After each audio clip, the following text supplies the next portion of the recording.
you. Thank you all so very much for this South Carolina welcome. I am so pleased when folks from South Carolina come up to Iowa. And we have a chance to interchange our activities. And when Jeff Duncan agreed to come up and give a speech up there on January 24th at the Freedom Summit there, and then he also brought his shotgun, so we had to go out there and do a little of that. Just, you know, you can say I'm for the Second Amendment, but actually if you practice it all at every chance and create other opportunities, then nobody wonders.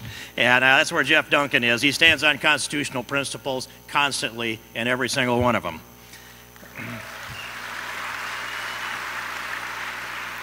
And, you know, I'm here, I wanted to talk with you about the early states and how this all works, how much it matters. And it isn't that I just woke up yesterday morning and decided I'd like to get engaged in all of this.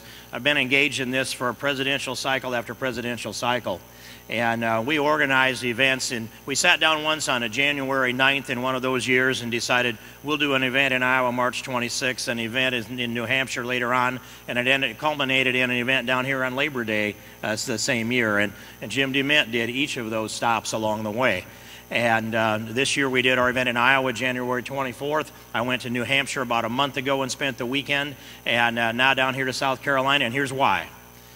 Because when this nomination process starts, the people who are engaged in it early, the activists in Iowa and in New Hampshire and in South Carolina, we have more to say about who will be the next president of the United States on a per capita basis than anybody else in the country.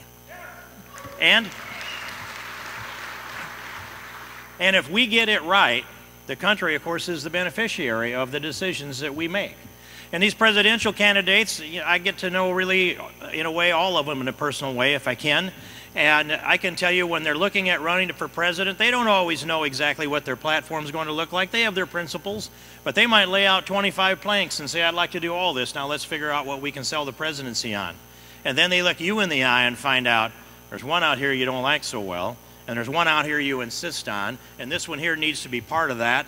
And by the time they do their campaigning in Iowa, New Hampshire, and South Carolina, we've helped them select the planks for the platform. And we've shaped those planks, we've planed them, we sanded them, we've hewn them, we've bolted them down. And in Iowa, we hope to be able to do this, put one or two candidates on that platform, and right after the caucus, ship them off to New Hampshire.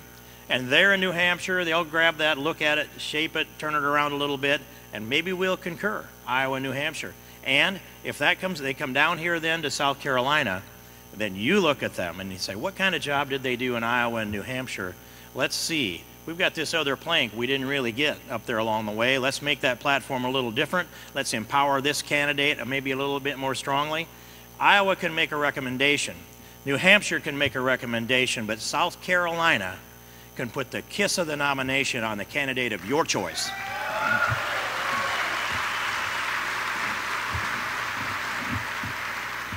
And that's why this is important. And if the candidate comes out of South Carolina with a resounding victory, then that whole SEC primary that looks like it's going to take place, all of that's going to take your recommendation. And what happens? Our values arrive in the Oval Office with a president who believes like we do.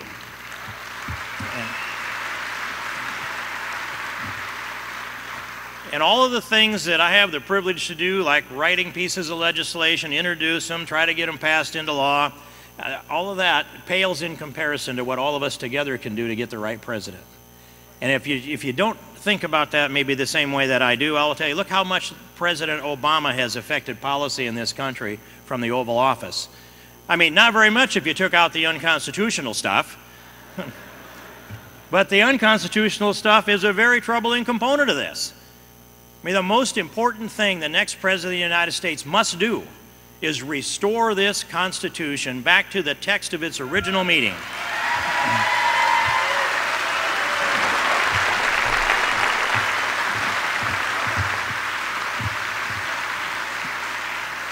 That has to happen. President Obama has violated this Constitution over and over again, multiple times on Obamacare, multiple times on immigration. And I've asked the question, you know, he's defied Article 1, the United States Congress, and the law, and decided he can make up his own laws, And he's also decided that he'll ignore the laws he doesn't want to enforce, even though he takes an oath to take care that the laws be faithfully executed. Even though. And so, we know that he defies Article 1, the Congress, but I've been asking the question now for a year or more, what happens when there's a confrontation between President Obama and Article 3, the courts? Will he defy the courts as he does the Congress? Now we know he has. With the order of Judge Hainan just the other day, they continue to issue the unconstitutional, lawless amnesty work permits that are coming out of DHS, even though Judge Hainan ordered them to stop. So we need to, and the time is a little short to accomplish that, but but we need to restore this Constitution. The next president needs to do that, and I wanted to give you a piece of hope, and it works something like this. You know, a lot of people will agree that Jimmy Carter wasn't a great president, but maybe the best thing he did was, maybe the best thing he did was prepared this country to vote for a conservative, principled president, and he gave us Ronald Reagan.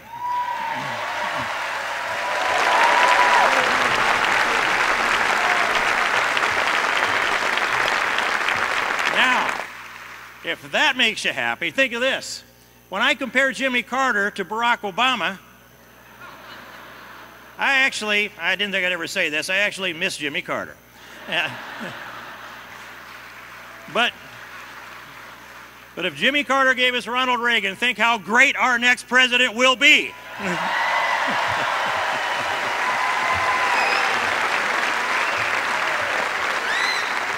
Our next president will be a president that will give us a strong national defense. He'll be a president who will identify our enemy, radical Islam.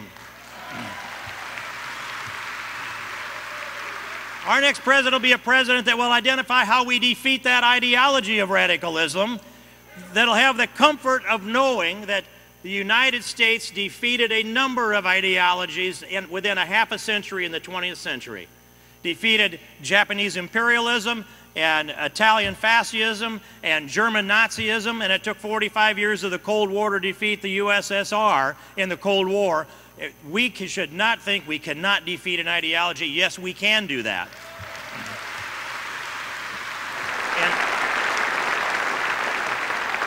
And that is, we need to do cyber warfare against them, offensive and defensive. Shut off their money wherever it comes from, wherever it transfers through, and wherever it goes. We need to shut down their misinformation educational effort all over the world wherever we can.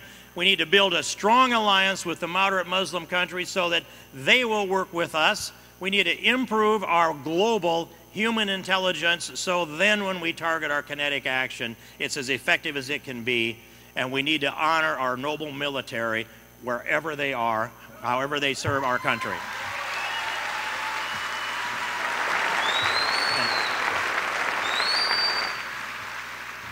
And then, you know, people expect me to bring up the topic of immigration for some reason. I just don't think I need to say that much, but here's how I describe it. I want to build a fence, a wall, and a fence on the southern border. And, you know, we're building 4-lane interstates across Iowa through the expensive cornfields. We're putting 2 fences there, 4 lanes of highway. We seed it, we grade it, we engineer it, we pay for the archaeological, the environmental. We're doing all that for $4 million a mile. And we're spending $6 million a mile for every mile of our southern border every year. And most of it doesn't even have a fence. So I don't say build 2,000 miles of fence. I just say build that fence till they stop going around the end. That's how we'll figure out how long we have to build it.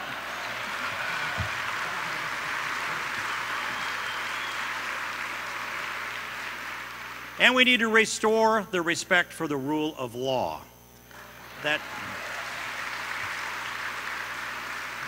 And so, you know, often there'll be things come out in the press that says Steve King's anti-immigrant, and I go back to that you can find no statement I've ever made that would support that allegation.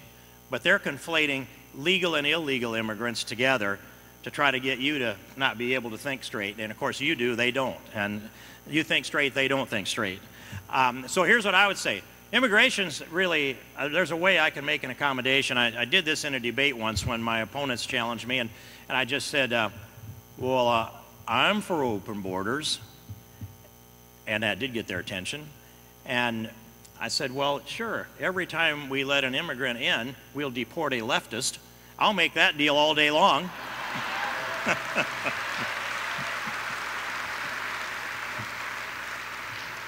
You know, we can build an even greater country if we do that. We'll ruin a lot of others by shipping them out, but we can build an even greater country. And then here's what I'm going to ask you to do. Do what I do is this, that this country needs its soul restored. It has been badly damaged over the last 6 years. So my prayer is that God raises up a leader whom he will use to restore the soul of America. God bless you all. Thanks.